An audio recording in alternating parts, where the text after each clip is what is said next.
Police का कहना है कि ये मॉब लिंचिंग नहीं है। पुलिस जो है अपनी कमजोरी को छुपाना चाहती है। वहां पर इस गुंडे का और इसकी गैंग का आतंक पिछले 1 साल से मुसलसल होता जा रहा था। लोगों को बहुत बुरी तरीके से पीटा, उनको धार्मिक नारे लगाने के लिए मजबूर किया और उससे भी उनको सब्र नहीं आया। उसके बाद उनको पानी की टंकी में डाल करके उसमें भी मारा गया।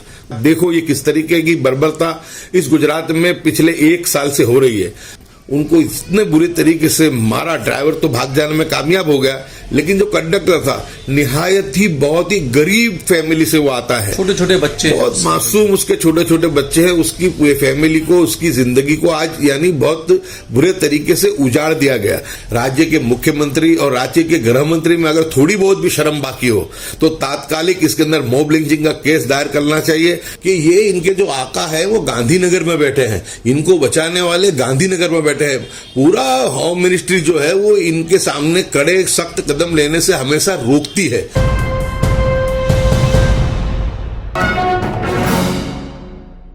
दोस्तों, गुजरात के बनासकांठा में एक मामला सामने आया जहां पर मिस्री खान नाम के एक कंडक्टर थे, जो गाड़ियां जो चलती है, जो माल वगैरह सामान वगैरह ले जाती है।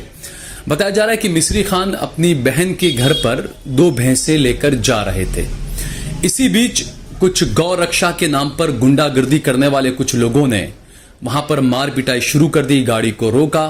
ड्राइवर मौके से भागने में फरार हुआ। उसके बाद में ड्राइवर ने जाकर पुलिस को आंखों देखी सारी हालात बताए। मिस्री खान की मौत हो गई। यानी कि सीधे तौर पर मॉब लिंचिंग का एक मामला है। गाड़ी भरकर, स्कॉर्पियो भरकर कुछ गुंडे आए जो गोरक्षा के नाम पर गुंडाई कर रहे थे। गाड़ी को रोकने की कोशिश की, पीछा किया, उसके बाद में गाड़ी को रोका, ड्राइवर भाग गया। मिस्री खान की इस घटना के अंदर मौत हो गई। हालांकि पुलिस जो है वो पल्ला झाड़ने में लगी है। पुलिस का कहना है कि ये मॉब लिंचिंग इसे नहीं कहना चाहिए, क्योंकि जहां पना का स्टेट है, इसलिए मॉब लिंचिंग तो एक बड़ा कलंक लग जाएगा। तो इसी मामले को लेकर जो कांग्रेस के पूर्व विधायक है ग्यासुद्दीन शेख साहब हमारे साथ में मौजूद हैं। जैसे ये घटना हुई तो ग्यासुद्दीन साहब ने इस पूरे घटना को लेकर संज्ञान लेकर जो बात की और क्या क्या हुआ और इस तरीके की घटनाएं, गुंडों को आखिर बल कैसे मिल रहा है, इन तमाम मुद्दों पर हम बात करेंगे। ग्यासुद्दीन साहब, जिस तरीके से जो बनासकांठा की जो घटना हुई दियोदर में, जो आरोपी है इस तरीके से एक गरीब मजदूर को उसने मारा, मॉब लिंचिंग करके उसकी हत्या कर दी, पुलिस का कहना है कि यह मॉब लिंचिंग नहीं है। पुलिस जो है अपनी कमजोरी को छुपाना चाहती है। वहां पर इस गुंडे का और इसकी गैंग का आतंक पिछले 1 साल से मुसलसल होता जा रहा था। बार बार आज से 7-8 महीने पहले भी 22/7/2023 के दिन भी इन्होंने इस गुंडों ने इसी तरीके से इसी गांव के, जिस गांव से मिस्री खान रहते थे, वहां के लोगों को बहुत बुरी तरीके से पीटा, उनको धार्मिक नारे लगाने के लिए मजबूर किया और उससे भी उनको सब्र नहीं आया। उसके बाद उनको पानी की टंकी में डाल करके उसमें भी मारा गया। उसके भी वीडियो जो है वो हमने आपको भी भिजवाए हैं और हमने ऑल मीडिया के अंदर भी सभी जगह पर उनको भेजा है देखने के लिए कि आप देखो ये किस तरीके की बर्बरता इस गुजरात में पिछले 1 साल से हो रही है।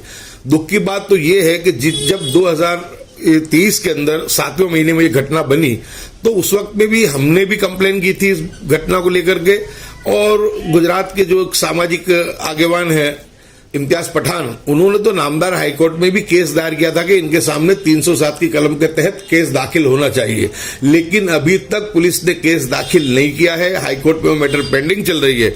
और आज उनकी हिम्मत इतनी बढ़ गई कि आज वो, जब ये लोग उसी गांव के लोग जब जा रहे थे तो उनका पीछा करके उनको इतने बुरे तरीके से मारा, ड्राइवर तो भाग जाने में कामयाब हो गया, लेकिन जो कंडक्टर था निहायत ही बहुत ही गरीब फैमिली से वो आता है। छोटे छोटे बच्चे, बहुत मासूम उसके छोटे छोटे बच्चे हैं। उसकी फैमिली को, उसकी जिंदगी को आज यानी बहुत बुरे तरीके से उजाड़ दिया गया। मैं मानता हूं कि आज का दिन बहुत बड़े कलंक का दिन है कि एक निर्दोष व्यक्ति को इस तरीके से मारा जाए और उसकी जान ले ली जाए, और उसके बाद भी पुलिस लीपापोती करने में लगी है। इनके जो आका जो गांधीनगर में बैठे हैं, उन आकाओं के आदेश पे कि भाई मॉब लिंचिंग का केस ना बने, ताकि देश में चुनाव चल रहा है तो देश में किसी जगह पे इसका उनको जो है नुकसान ना हो, इसलिए मॉब लिंचिंग का नहीं, बिल्कुल अफरा तफरी में उन्होंने एक जो था कि उनके भाई की कंप्लेन लेके अपने तरीके से कंप्लेन लिख ली, 5 लिपापोती कर ली उन्होंने, और उन लोगों को 5 लोगों के सामने FIR भी दर्ज की। और बाद में जो वहां के SP हैं वो निवेदन भी दे रहे हैं, उनका निवेदन भी सामने आया कि भाई मॉब लिंचिंग की घटना नहीं है, ये तो पर्सनल अदावत थी। वो गरीब आदमी है, वो मजदूरी करने वाला आदमी है, उसकी कौन सी पर्सनल अदावत है? यानी अपनी लीपापोती करने के लिए इसको पर्सनल अदावत में इसको यानी इसको ठहराना चाह के यानी लोगों की आंख पे पट्टी बांधना चाहते हैं। मैं मानता हूं कि बहुत ही कलंक की बात है।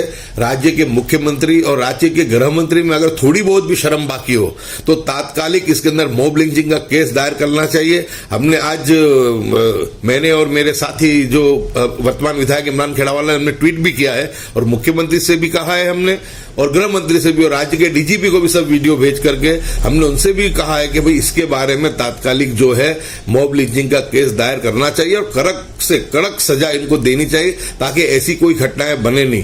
पिछले 6-12 महीने से इनका जो आतंक है कि पूरा आतंक पालनपुर बॉर्डर से इनका जो आतंक शुरू होता है, वहां से लेकर के डीसा से थराद से लेकर के अहमदाबाद की बॉर्डर तक गौ रक्षा के नाम पे लूटफाट करते हैं, गाड़ियों को गलत तरीके से रोकते हैं, जो हफ्ता देते हैं उनको जाने देते हैं और जो हफ्ता नहीं देते हैं उन लोगों के साथ मार पिटाई भी करते हैं और इस तरीके की घटनाएं भी बनाते हैं। मुसलमान ही नहीं, इसमें जो बेचारे मालधारी गरीब समाज के लोग हैं वो भी इसमें इनके उसमें आ जा रहे हैं, उनके साथ में भी ये सारी चीजें।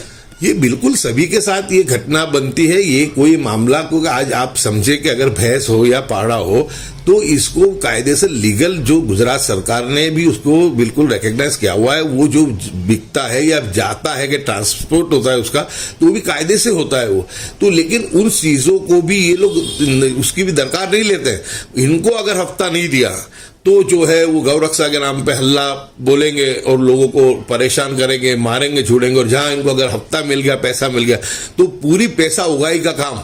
आज मैं गुजरात पुलिस को आपके माध्यम से कहना चाहता हूं कि आप पालनपुर बॉर्डर से लेकर के आप अहमदाबाद तक आ जाओ, वहां से लेकर के आप राधनपुर तक चले जाओ, हर जगह पे ये गौरक्षक रात को 12 बजे के बाद निकलते हैं और सुबह तक ये लोग गुंडागिर्दी जो है ये लोग रात के अंधेरे में करते हैं। और पुलिस जो है, प्रशासन जो है बिल्कुल मुख प्रेक्षक होकर को देखती है। इतनी बड़ी घटना 22/7/2023 को हो, उसके जो वीडियो थे पूरे हिंदुस्तान में वायरल हो, उसके लिए नामदार हाईकोर्ट में कंप्लेन हो, उसके बावजूद पुलिस अगर उनके खिलाफ कंप्लेन नहीं करे, अगर पुलिस ने कंप्लेन करी होती इनके खिलाफ तो आज इतनी बड़ी घटना न बनती और मिस्री खान को अपनी जान गंवानी नहीं पड़ती। लेकिन बनासकांठा की जो पुलिस है वो क्यों ऐसी नपुंसकता दिखा रही है, मुझे समझ में नहीं आता क्यों ये पुलिस इनके सामने सिर झुका के इन गुंडों के सामने खड़ी है। और आज भी उनको जब ये इतनी बड़ी घटना हो गई तो उस वक्त में भी उनको बचाने का काम कर रही है। मैं मानता हूं कि गुजरात के लिए गांधी जी का गुजरात है, सरदार साहब का गुजरात है, अहिंसा में मानने वाला गुजरात है। इस गुजरात के अंदर ऐसी घटना बहुत ही शर्मजनक है। मैं तो कहता हूं तात्कालिक गृह मंत्री के भी राजीनामा देना चाहिए इस मामले में कि एक निर्दोष की जान उनके डिपार्टमेंट की जो थी बेदरकारी के चलते आज एक निर्दोष आदमी की जो है जान गई है।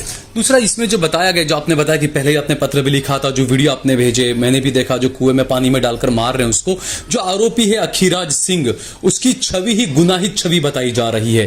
बिल्कुल पुलिस ने पहले कार्रवाई की होती तो ये घटना नहीं होती, लेकिन पुलिस का सिर्फ ये एक मामले में नहीं, कई दूसरे ऐसे मामलों में पुलिस के ऊपर सवाल उठ रहे हैं कि इस तरीके से पुलिस ढील देती है और उसके बाद में इस तरह की घटना जब होती है उसके बाद ही फिर पुलिस का महकमा खड़ा होता है कार्रवाई करने के लिए। बिल्कुल इनको संरक्षण है। आप समझिए कि ये इनके जो आका है वो गांधीनगर में बैठे हैं, इनको बचाने वाले गांधीनगर में बैठे हैं।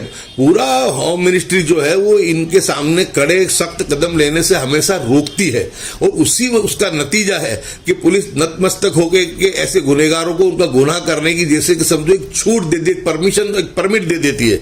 मैं मानता हूं कि ये इस गुजरात में कभी ऐसा हुआ नहीं है और ऐसा मैं मानता हूं कि अगर ये इस तरीके से करेंगे तो गुजरात की लॉ एंड ऑर्डर की स्थिति क्या बनेगी आने वाले दिनों में वो भी समझना बहुत मुश्किल है।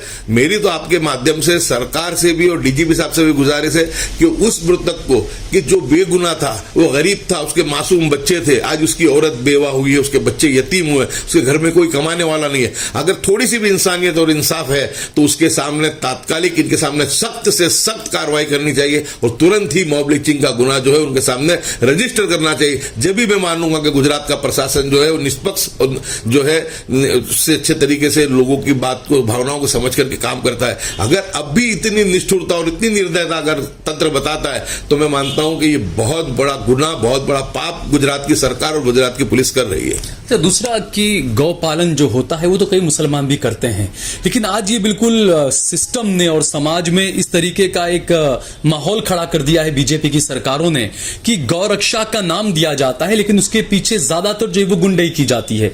रैली में खड़े होकर नरेंद्र मोदी भले बोल देते हैं कि हाँ गौरक्षा के नाम पर गुंडागर्दी होती है, लेकिन कार्रवाई के नाम पर उनकी सरकार हर जगह पर, क्योंकि इसी तरह का मामला जिस तरीके से गाड़ी में हमने देखा, जो वीडियो जो दिखाया भी नहीं जाना चाहिए दर्शकों को, गाड़ी में खून पड़ा हुआ है, उसका गला काट दिया गया।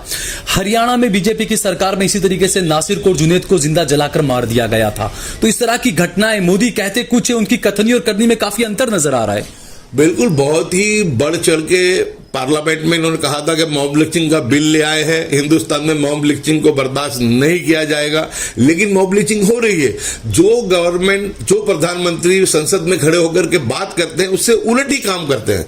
मैं ये मानता हूं कि जिस तरीके से जुनैद नासिर का मामला बना था, जिस तरीके से इसके अलावा भी हिंदुस्तान में बहुत सब मॉब लिंचिंग की घटनाएं बनी और ये गुजरात की जो घटना बनी है, तो ये इससे भी अगर सरकार संज्ञान नहीं लेती और इतनी निष्ठुरता और इतनी निर्दयता है और हर बात को लेकर के वो हिंदू मुस्लिम के चश्मे से देखने का प्रयास करेंगे, तो मैं मानता हूं कि रूल ऑफ लॉ कहां है, इंसाफ कहां है। आज तुम कम से कम कि जिसके साथ अन्याय हुआ है और 12 महीने पहले से वहां पे एक हत्तू इनका शासन चल रहा है, ये आरोपियों का, वहां पे आने जाने वालों को मारा जाता है, झूड़ा जाता है, उनकी कंप्लेंट देने जाते हैं, उनकी कंप्लेंट पुलिस दायर नहीं करती है, पुलिस कंप्लेंट नहीं लेती है।